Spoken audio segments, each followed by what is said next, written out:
बादशाह को इस बात का पता चलता है कि सुंदरी को कुर्बान अली ने किडनैप करवाया है, जिसके बाद वह सीधा उसके घर पहुंचता है। उसका गिरेबान पकड़ते हुए उससे कहता है, अगर तुमने मुझे सुंदरी के बारे में नहीं बताया तो मैं मुर्तलाक दे दूंगा। यह सुनने के बाद कुर्बान अली डर जाता है, जिसके बाद वो बादशाह को सुंदरी के बारे में बता देता है। जिसके बाद तभी बादशाह सुंदरी के पास पहुंचता है और जबरदस्ती उसे लाने लगता, लेकिन इसी सीना झपटी में सुंदरी के सर पे चोट आ जाती है। जिसके बादशाह सुंदरी को अपनी गाड़ी में बिठाकर अपने घर पे लाता है। जिसके बाद वह सुंदरी को सीधा अपने शेर वाले घर में ले जाता है। जिसके बाद वहां पहुंचकर वो खुद सुंदरी के माथे की पट्टी करता है। दूसरी तरह गुलाम को जैसे ही यह पता चलता है कि सुंदरी को बादशाह अपने साथ लेकर चला गया है, इसके बाद वो गुस्से में आ जाता है। तभी वह अपनी रस्सियां तोड़ता है और दरवाजा तोड़कर बादशाह के गुंडों की पिटाई लगाता है। तभी गुलाम अपनी गाड़ी में बैठकर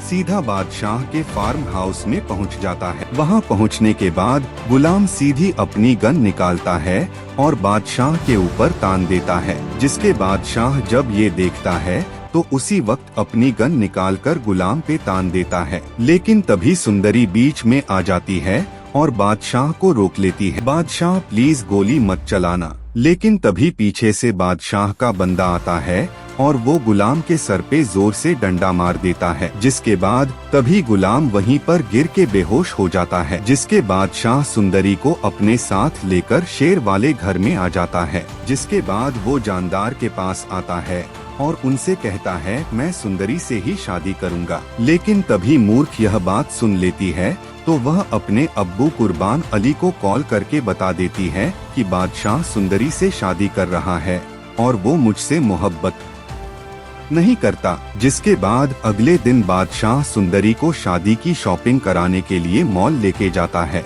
जब वो शॉपिंग करके वहाँ से बाहर आ रहे होते हैं, लेकिन तभी कुर्बान अली अपने बंदों को हुक्म देता है कि सुंदरी की जान ले लो। वो दोनों मॉल से जैसे ही बाहर निकलते हैं तो कुर्बान का बंदा सुंदरी पर गोली चलाने लगता है, लेकिन बादशाह यह देख लेता है। जिसके बाद वो अपनी जान की परवाह किए बगैर सुंदरी के सामने आ जाता है। जिसके बाद वो गोली बादशाह के बाजू में लग जाती है। तभी वह सुंदरी की गोद में बेहोश हो जाता है। जिसके बाद सुंदरी जब यह देखती है तो उसे घबराते हुए हॉस्पिटल लेके जाती है। तभी डॉक्टर बादशाह का ऑपरेशन करके गोली को निकाल लेते हैं। दूसरी तरफ जानदार को जब यह खबर मिलती है तो वह भी हॉस्पिटल पहुंच जाता है। जिसके बाद डॉक्टर जानदार को बताते हैं, इनका खून बहुत बेगिया है, अब इनको ब्लड की जरूरत है। जिसके बाद अभी सुंदरी आगे बढ़ती है और डॉक्टर से बोलती है, मेरा ब्लड ग्रुप बादशाह से मैच करता है,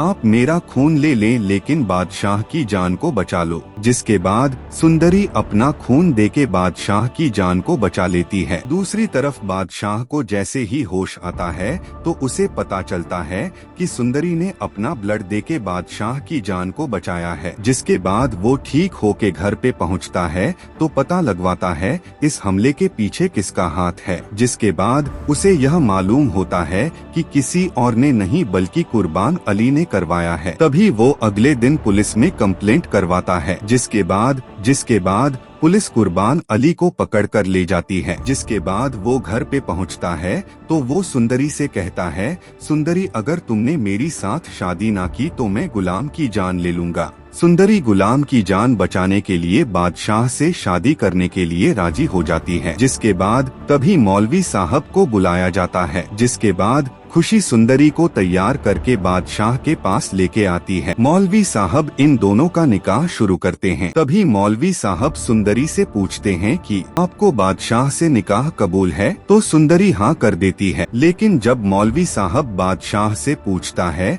तो बादशाह ये निकाह करने से साफ इनकार कर देता है। जिसके बाद वो सुंदरी से कहता है, सुंदरी मुझे पता है कि तुम सिर्फ गुलाम से मोहब्बत करती हो। तभी बादशाह अपने बंदों से कहकर गुलाम को वहाँ पर बुला लेता है। सुंदरी जब गुलाम को अपने सामने देखती है तो भाग के उसके गले से लग जाती है। यह देखने के बाद शाह फैसला करता है कि मेरा निकाह सुंदरी से नहीं होगा, सुंदरी का निकाह गुलाम से होगा। खुशी जब यह सुनती है तो तो वो भी काफी ज्यादा खुश हो जाती है, जिसके बाद मौलवी साहब खुशी खुशी से गुलाम और सुंदरी का निकाह बढ़ा देते हैं। तो दोस्तों, आपको क्या लगता है, क्या बादशाह ने यह करके सही फैसला किया है या फिर सुंदरी और बादशाह की ही शादी होनी चाहिए थी? तो दोस्तों, आपकी इस बारे में जो भी राय हो कमेंट सेक्शन में लाजमी बताइएगा। तो याद रहे, यह हमारी प्रेडिक्शन है जो कि एंटरटेनमेंट और एजुकेशन पर्पस के लिए बनाई गई है।